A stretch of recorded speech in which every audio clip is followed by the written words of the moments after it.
राजनीति इतनी बुरी चीज नहीं है जितना लोग समझते हैं। उसे सही खेलने के लिए पहले घर की राजनीति को समझना बहुत जरूरी है।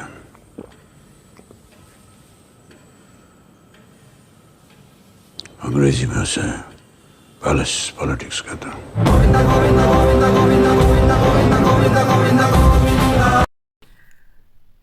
नुकताच आपण जो सीन पाहिला सरकार 3 या चित्रपटातला, अमिताभ बच्चन यांनी स्वर्गीय बाळासाहेब ठाकरे यांचा रोल या सिनेमामध्ये त्या ठिकाणी केला आहे. राम गोपाल वर्मा यांची सरकार सिरीज या सीनमध्ये पॅलेस पॉलिटिक्स हा जो शब्द अमिताभ बच्चन यांच्या तोंडून पडलेला आहे, या पॅलेस पॉलिटिक्सला कुठेतरी आम्ही त्या ठिकाणी बळी पडलो. या पॅलेस पॉलिटिक्समधून आम्ही त्या ठिकाणी अभ्यास करून बाहेर पडलो. सध्या महाराष्ट्रामध्ये जे राजकारण चालू आहे, असं म्हणतात राजकारण गल्लीपासून तर दिल्लीपर्यंत, प्रदेश आणि राज्यापर्यंत सर्वत्र सारखंच असते. फक्त या गल्ली ते दिल्ली या प्रवासामधील काही किरदार, काही पात्र, काही कॅरेक्टर जे येतं ते बदलत चालतं. गल्लीमध्ये थोडे अभ्यासानं कमी, अनुभवानं कमी असलेले किरदार आणि राज्यामध्ये आणि दिल्लीमध्ये थोडे अभ्यासू आणि अनुभवी असे कॅरेक्टर्स असतात. सध्या महाराष्ट्रामध्ये जे पॉलिटिक्स चालू आहे, हे पॉलिटिक्स ना राज्याचं आहे ना केंद्राचं आहे. हे पॉलिटिक्स जे चालू आहे हे पॅलेस पॉलिटिक्स चालू आहे. आज 28 तारीख, बरोबर 2 महिन्यापूर्वी अजितदादा पवार यांचा मृत्यू झाल्यानंतर 28 तारखेच्या रात्री 11:30 वाजता बारामती या ठिकाणी आम्ही पोहोचलो. विद्या प्रतिष्ठानमध्ये अजितदादा पवार यांचं पार्थिव त्या ठिकाणी दर्शनासाठी ठेवलेलं होतं. सुनेत्राताई पवार यांनी ज्यावेळेला अशी घोषणा केली की उद्या ठीक 10 वाजता दादा परत या ठिकाणी येणार, दादांचं पार्थिव डॉक्टरांच्या सल्ल्यानुसार हे हॉस्पिटलमध्ये ठेवलं जाणार, त्यावेळेला असंख्य लोक हे त्या ठिकाणावरून निघून गेले होते. दादांचं शेवटचं दर्शन काही लोकांसमवेत आम्ही त्या ठिकाणी घेतलं. त्यावेळेला परिस्थिती अशी होती, विद्या प्रतिष्ठानच्या प्रांगणामध्ये ज्यावेळेला आमची गाडी आत जात होती, त्यावेळेला त्या ठिकाणी घड्याळ चिन्ह असलेल्या गाड्यांना त्या ठिकाणी एंट्री दिली जात नव्हती. विद्या प्रतिष्ठान हे सन्माननीय आदरणीय शरदचंद्र पवार साहेब यांच्या आधिपत्याखाली असलेली वस्तू. विद्या प्रतिष्ठानवर 100% शरद पवार साहेब, मोठे पवार साहेब यांचा त्या ठिकाणी अंमल असल्यामुळे ज्या ज्या गाड्यांना त्या ठिकाणी घड्याळ चिन्ह किंवा घड्याळचा सिंबल होता, अशा गाड्या, यामध्ये आमची गाडी, माझी स्वतःची गाडी, बाहेर काढण्याचा आदेश देण्यात आला. क्षणभर त्या ठिकाणी एक आश्चर्य वाटलं की आपल्या पक्षाचे अजितदादा त्या ठिकाणी धरातीर्थी मृत्युमुखी पडले आहेत आणि घड्याळ चिन्ह असलेल्या लोकांना त्या ठिकाणी एंट्री नाही. थोडं अनाकलनीय असल्यामुळे तिथल्या काही लोकांनी एक सल्ला दिली, आपली गाडी बाहेर काढा आणि नंतर या. झालं तसंच. ज्यावेळेला घड्याळ असलेली ही गाडी बाहेर ठेवल्या गेली, त्यावेळेला मला अजितदादाच्या पार्थिवापर्यंत जाता आलं, त्यांचं दर्शन घेता आलं. या गोष्टीवर मी एक व्हिडिओसुद्धा केला त्यावेळेला, म्हणजे 29 तारखेला. सांगायचं तात्पर्य असं आहे, अजितदादांच्या पक्षावर त्या ठिकाणी कब्जा मिळवण्याचा जो प्रयत्न शरद पवार साहेब यांच्या पक्षाकडनं आणि त्यांच्या माणसाकडनं जो होत होता, तो त्या ठिकाणी त्या क्षणापासून त्या ठिकाणी जाणवत होता. सुनील तटकरे आणि प्रफुल्ल पटेल यांच्यावर शरद पवार गटातील सर्व लोकांचा, खुद्द शरद पवार, सुप्रिया सुळे, रोहित पवार या सर्वांचा राग असणं साहजिक आहे. कारण अजितदादांनी शरद पवार साहेबांच्या साम्राज्याला त्या ठिकाणी जे आव्हान दिलं, जे चॅलेंज दिलं, BJPच्या मदतीने हा पक्ष त्या ठिकाणी फोडण्यामध्ये अजितदादा यशस्वी झाले.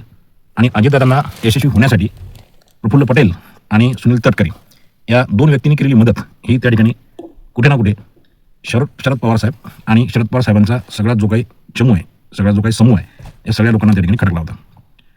अजितदादांचा मृत्यू हा घातपात, अपघात ठरवून केलेला किंवा आकस्मिक झालेला, परंतु पहिल्या सेकंदामध्ये सावरलेला व्यक्ती या सगळ्या गोष्टीतनं खुद्द शरद पवार. त्यांनी मीडिया पुढे येऊन एक जी प्रतिक्रिया दिली की हा निव्वळ अपघात आहे, निव्वळ हा शब्द त्यांनी वापरला होता, याच्यामध्ये कोणी राजकारण करू नये, याच्यामध्ये कोणी राजकारण करू नये हा जो संदेश पवारसाहेबांनी दिला त्यामध्ये स्पष्ट हा एक संदेश नव्हे तर इशारा होता. याच्यामध्ये जे काही राजकारण करायचं आहे ते आम्ही करणार आहोत, इतर कोणी याच्यामध्ये राजकारण करू नये. कितीही उंची हाईट प्रफुल्ल पटेल साहेब यांनी गाठलेली असून किंवा प्रदेशाध्यक्ष सुनीलजी तटकरे यांनी कितीही त्या ठिकाणी प्रयत्न केला असेल, परंतु शरद पवारांसारखा अनुभव, शरद पवारांनी पाहिलेल्या सगळ्या ह्या ज्या काही राजकीय घडामोडी याच्यामध्ये हे सर्व नेते, इव्हन महाराष्ट्रातले सर्वच नेते हे पवारसाहेबांच्या पाशंगापर्यंत सुद्धा पोहोचू शकत नाहीत. सध्या जी घडामोड चालू आहे या घडामोडीमध्ये मला एक प्रसंग आठवतो. ज्यावेळेला ताज हॉटेल आणि एकूणच महाराष्ट्रावर कसाबचा जो हल्ला झाला होता, त्या हल्ल्यामध्ये सर्वप्रथम बड़े बड़े शहरों में छोटी छोटी बातें होती रहती है असं वक्तव्य गृहमंत्री आर आर आबा पाटील, राष्ट्रवादीचे आर आर आबा पाटील यांनी केलं असता सर्वात पहिला राजीनामा हा आर आर पाटलांचा त्या ठिकाणी घेतला गेला. शरद पवार साहेबांनी आर आर पाटलांना तत्काळ त्या ठिकाणी राजीनामा द्यायला लावला होता. आर आर पाटलाच्या राजीनाम्याच्या पाठीमागे मुख्यमंत्री विलासराव देशमुखांचा राजीनामा घेणे हा त्या सगळ्या राजीनाम्याच्या पाठीमागचा उद्देश होता. आणि झालं तसंच. आज ज्या सिनेमाचा आपण या ठिकाणी उल्लेख केला, सरकार 3, यांचे निर्माते आणि दिग्दर्शक राम गोपाल वर्मा, या राम गोपाल वर्मांना आणि विलासराव देशमुख यांचे चिरंजीव रितेश देशमुख यांना ताज हॉटेलमध्ये पाहणी करण्यासाठी घेऊन गेलेल्या विलासरावांना तात्काळ त्या ठिकाणी राजीनामा द्यावा लागला होता. भोंदूबाबा खरात साहेब, अशोक खरात साहेब त्या माणसाला म्हणायला नको, अशोक खरात या सगळ्या प्रकरणामध्ये रुपाली ताई चाकणकर यांचा राजीनामा हा same to same R R Aba यांच्या राजीनाम्यासारखाच आहे. रुपालीताई चाकणकर यांचा राजीनामा झाल्यानंतर अनेक मोठमोठाले राजीनामे त्या ठिकाणी होणार आहेत. याची सुरुवात त्या राजीनाम्यापासून सुरू झाली. याच्यामध्ये कदाचित सुनील तटकरे साहेब यांनाही राजीनामा द्यावा लागेल, प्रफुल्ल पटेल साहेब यांनाही राजीनामा त्या ठिकाणी द्यावा लागेल. त्याचबरोबर वेळ पडली तर या सगळ्या गोष्टीच्या चपेटमध्ये आल्यानंतर एकनाथराव शिंदे असो किंवा देवेंद्र फडणवीस साहेब असो यांना सुद्धा राजीनामा द्यावा लागू शकतो. त्याच्यामध्ये कुठल्या प्रकारचं आश्चर्य वाटायला नको. मी आधी सांगितलं की पॅलेस पॉलिटिक्स हा जो विषय आहे, बरोबर सुनेत्राताई पवार यांनी दिलेलं पत्र आणि त्या पत्राच्या अनुषंगाने सुनील तटकरे, प्रफुल्लभाई पटेल आणि अजितदादांच्या पक्षाचे जनरल सेक्रेटरी या तिघांनी निवडणूक आयोगाला दिलेल्या पत्राचा आपसुकच त्या ठिकाणी उल्लेख केला. वास्तविक पाहता सुनेत्राताई पवार यांना उपमुख्यमंत्री करणे किंवा त्यांना राष्ट्रीय अध्यक्ष करणे यासाठी पक्षाचे कार्यकारी अध्यक्ष प्रफुल्ल पटेल यांना सर्वाधिकार मिळवणे त्या ठिकाणी आवश्यक असताना दिलेलं पत्र आणि या पत्राच्या अनुषंगाने उद्भवलेला वाद आणि या पत्रामुळे सुनील तटकरे आणि प्रफुल्ल पटेल यांना आरोपीच्या कटघरात उभं करणे या सगळ्या गोष्टीची जी काही परिणिती आहे ती विलासराव देशमुख यांनी दिलेल्या राजीनाम्याप्रमाणेच तटकरे साहेब ज्यांचा या सगळ्या गोष्टीमध्ये कुठला दोष नसू नये, दोष असो नसो, जो दोष जी चूक त्यांच्या हातून अजितदादा पवारांना सहकार्य करून यापूर्वी झालेली आहे त्या गोष्टीचा जो काही राग हा या क्षणी निघल्याशिवाय राहणार नाही. मी आधीच बोललो की राजकारण गल्लीपासून दिल्लीपर्यंत सारखंच आहे. रोहित पवार यांच्याकडे हे जे पत्र जे सुनील तटकरे साहेब 2 अंकी सहाय्याच्या निशी दिलेलं प्राप्त कसं झालं आणि सुनेत्राताई पवार यांनी दिलेलं पत्र पक्षामार्फत किंवा इतर सोर्स मार्फत न जाता रोहित पवारांमार्फत मीडियापर्यंत आणि महाराष्ट्रातल्या जनतेपर्यंत जाणे याच्यावरूनच पवार फॅमिली, पवार कुटुंबीय हे वेगळं नसून हे एकच आहे.